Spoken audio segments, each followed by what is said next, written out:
আজকে আমরা ছেড়ে দিব আমাদের নিয়ে আসা নতুন হাঁসগুলোকে ওদের সাথীদের সাথে। সকাল সকাল হাঁসের ঘরে এসে এমন সারপ্রাইজ পাবো ভাবতেই পারি নাই। ঘুম থেকে উঠে গেলাম সকাল সকাল আমার পোষা প্রাণীদের জন্য। এই যে গেট খুলতেই দেখা হইলো আমাদের পোষা প্রাণীদের সাথে। এখানে আছে আমাদের নতুন হাঁসগুলো এবং এখানে আছে আমার ডিম নিয়ে বসে থাকা কিছু মুরগি। সামনে আরো আমাদের পোষা প্রাণী আছে, তাদের কাছে এখন আমরা যাব। এই যে এই ঘরের মধ্যেই আছে আমাদের সকল পোষা প্রাণী, এখানে অনেকগুলো আছে। আমি এখন আপনাদের বের করে দেখাবো। প্রথমে আমাদের মুরগিগুলোকে আমরা ছেড়ে দিলাম।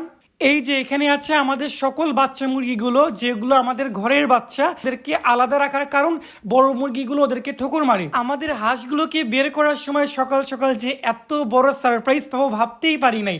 যখন হাঁসগুলো বের হয়ে গেল, ভিতরে তাকিয়ে দেখি আমাদের 3টা হাঁস ডিম পেড়েছে। আলহামদুলিল্লাহ।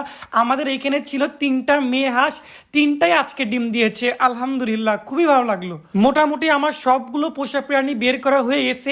এখন আমরা আমাদের নতুন হাঁসগুলোকে আজকে প্রথমবার ছেড়ে দিব। বিসমিল্লাহ বলে প্রথমটাকে ধরলাম, ধরে ওকেও বিসমিল্লাহ বলে ছেড়ে দিলাম।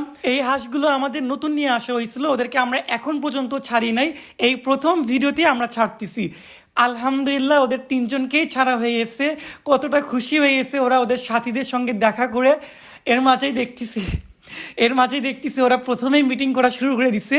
আলহামদুলিল্লাহ, ওদের জন্য আপনারা দোয়া করবেন আর এই খামারের জন্য আপনারা দোয়া করবেন যেন আমি এই খামারটাকে আরও অনেক বড় পর্যায়ে নিয়ে যেতে পারি। এটার পিছনে আমার আম্মু বাবার অনেক স্বপ্ন আছে। সবাই দোয়া করবেন। দেখা হচ্ছে পরবর্তী ভিডিওতে। আসসালামু আলাইকুম।